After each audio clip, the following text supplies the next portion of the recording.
Australia's coastline is best enjoyed from a boat. Today we're out on a Hansi 418.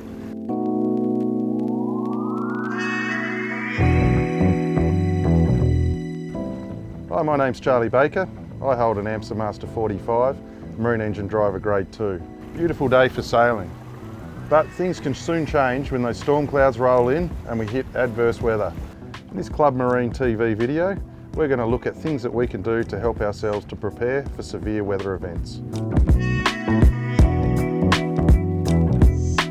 When it comes to wind strength, it's critical to know the seaworthiness limits of your vessel and the abilities of yourself. In our case, we're pretty happy when the wind's around 15 knots, but they can be up to 40% stronger. So if that happens, what are the measures we need to take to protect ourselves and our vessel? In the event of extreme winds on a yacht such as this one, we want to reef our sails in, lash down any loose gear, bring cushions inside and seek shelter immediately. After we look at our forecast before we go out, all skippers should be observing the weather and take note when they think the wind effect will change. Conditions can develop quite rapidly. What we're looking for is observations around us, like on the water's surface or clouds. Also, we can look at real-time observations online. For example, I could look at the Wollongong forecast if I'm expecting a strong southerly in Sydney. Once it's hit Wollongong, I know that there's a certain time frame when it should reach Sydney. So that'll give me time to prepare my vessel for that event. Monitor the sky and your surroundings for any change in the weather.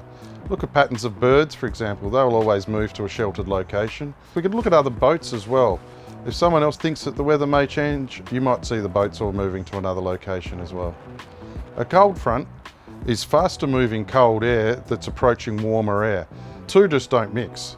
The cold front will actually push under the warm air, forcing it upwards, which brings a dark wall of cloud with high white fluffier clouds above it called cumulus nimbus. If you see the cold front approaching, understand that we could have wind gusts for an hour or so, up to 50 knots or more. If you're out on the water, make sure you have enough time to pack your vessel up and prepare to depart and get home in a good amount of time. If you do have to move location and you can't go back to where you'd started your journey from, then you might have to look at another anchorage. When selecting an anchorage, you're looking for good shelter throughout the weather event.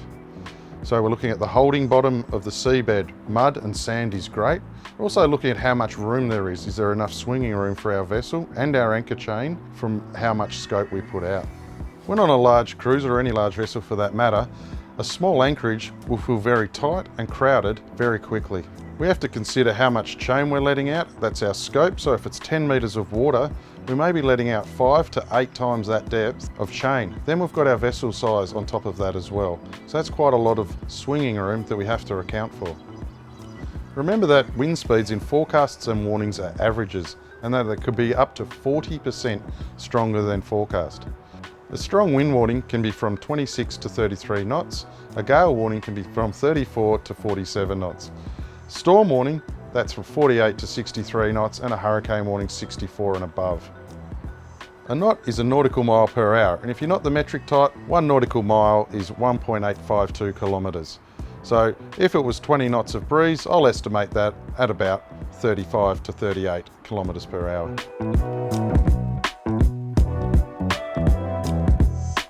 Large waves and swell are generated from low pressure systems far away. So it can be a nice sunny day where you are, but that means that you can be affected by waves building.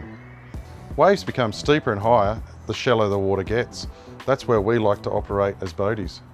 In the event of large waves, swell or chop, the boat may become less stable, so we'll have to secure hatches and any loose items. We might have to consider a plan B or a plan C if we can't reach the desired marina or destination. When running in large swells or wind chop, it's good to monitor your vessel and how it's performing. If you're going straight into the waves, it may begin slamming and shuddering throughout the vessel. If it's too much on the beam, that's the side, the vessel will roll quite violently. So what we need to do is find that happy medium, and what you need to do is really look and adjust the steering if you're running on autopilot and that's holding correctly, and just look at a different angle on the wave. If you go over a wave, you could fall back down onto the shoulder and soften the drop. Strong winds or large waves will make disembarking or embarking the vessel quite difficult. If we're using a tender, where are we going to have the tender? Is it going to be satisfactory on the swim platform or should it be alongside? Wave Rider buoys are great. They provide real-time information and that can be viewed on the Bureau of Meteorology website. That will tell you the current trends with the waves. Obviously, if you're in the situation you're in, you're not that happy with the waves and the trends going upwards, then it may be time to prepare and get out of there.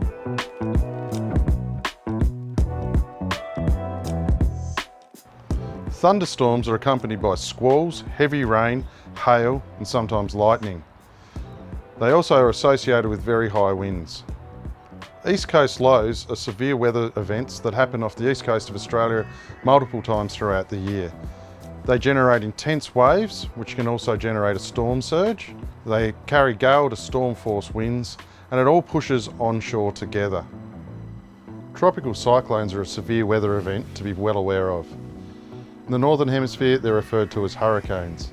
And as previously mentioned, hurricane force is 64 knots and above. Tropical cyclones, they come with intense winds, torrential rain, storm surge, and large waves. This can affect low-lying areas, even marinas and up rivers and in small bays as well. Sea fog can last quite a long time. It's quite a problem for mariners as it reduces our visibility. Therefore, we're relying on things such as radars and GPS systems to know where we are and what vessels are around us.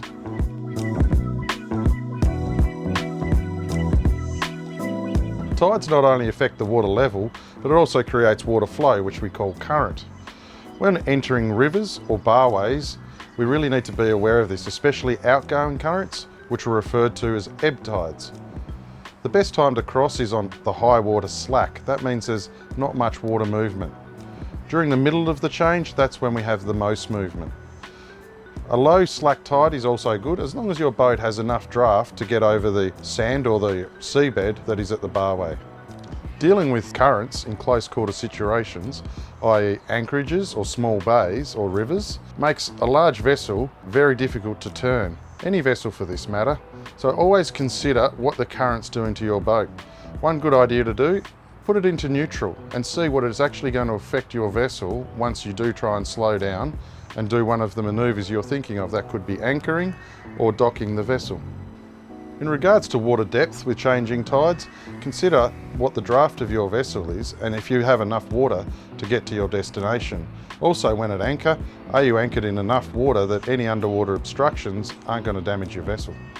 In severe weather events, when we're dealing with a lot of rain, remember in rivers and creeks that we may be dealing, even in coastal bays, dealing with a lot of debris, logs, rubbish, and other things that will float down.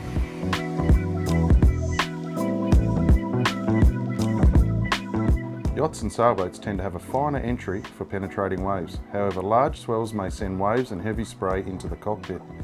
Make sure your vessel can shed water easily and quickly through open transoms, scuppers or bilge systems. Hatches should be securely closed and loose lines tethered. Crew need to have safety and protective gear close at hand, including safety lines when offshore. In these conditions, decks will be wet and slippery, so footwear must be worn.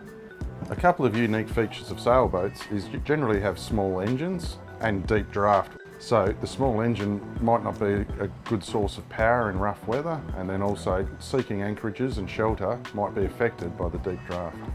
A few checkups I like to do before I leave the marina. Start with the anchor windlass. A lot of different parts to that with electronic controls, etc. Then I move forward, I check all the hatches are secure. I go through and check all my gear is safe. I like to check the seacock, make sure that's open, and then I start the engine and let it warm up properly and make sure we've got a good water flow out the overboard discharge. It's also good to check your oil, coolant header tank and other fluids in your engine to make sure it's all ready. I've been out in bad weather plenty of times with raincoats on, fixing lines and all these types of things. Over time you do learn to get in early and do it properly. If we have internal flooding on our boat, we need to make sure we've got the battery power our bilge pumps. We need to make sure our bilge pumps are switched to the correct setting. They can either be off, manual or auto. Most people like to leave their boat with nice clean bilges and the bilge pump on auto. In the event of severe weather, fenders are your friend. They're not going to help you while they're in the locker, so it's a good idea to get them out early and get them positioned. This is a floating dock, so nice and close to the waterline is going to be great for this one. Moving along, here we've got chafe guard. Not just chafing against the boat, but we don't want our mooring lines to chafe either, as we're relying on those to keep the boat in position. Check the dock cleats that you're using. make sure that they're structurally sound and in good order.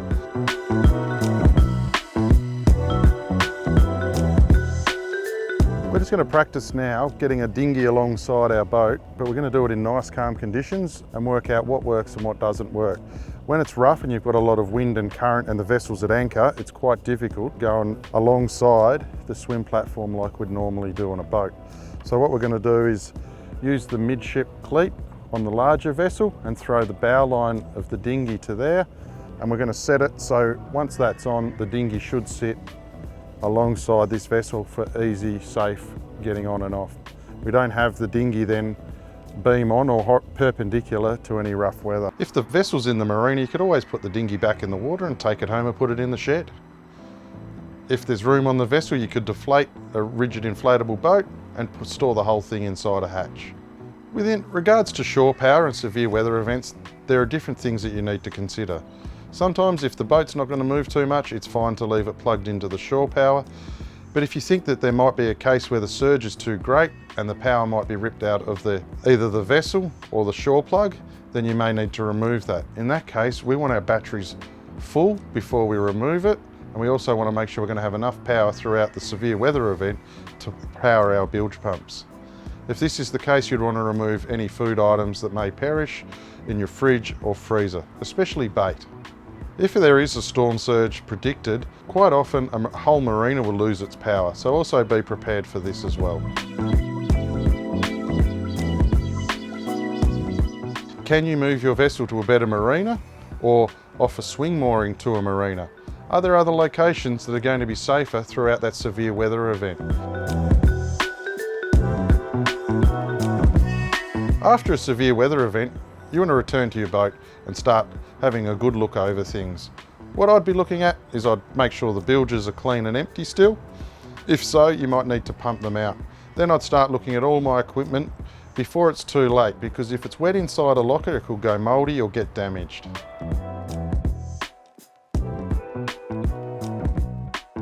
There's great sources of information you can look at before you head out to sea. Right now I'm having a look at the Bureau of Meteorology, checking the forecast for the local area. So that's the coastal waters forecast. All these apps and online information are great. You could use a laptop, you could look it up on your phone. If you're out of reception, you could call through on the radio. We're going to have a look at the Club Marine website for the boat preparation for severe weather. That has links to some good forecasting sites as well, and good checklists to work off. Any checklist is a good checklist because it stops you worrying about things that you may have missed.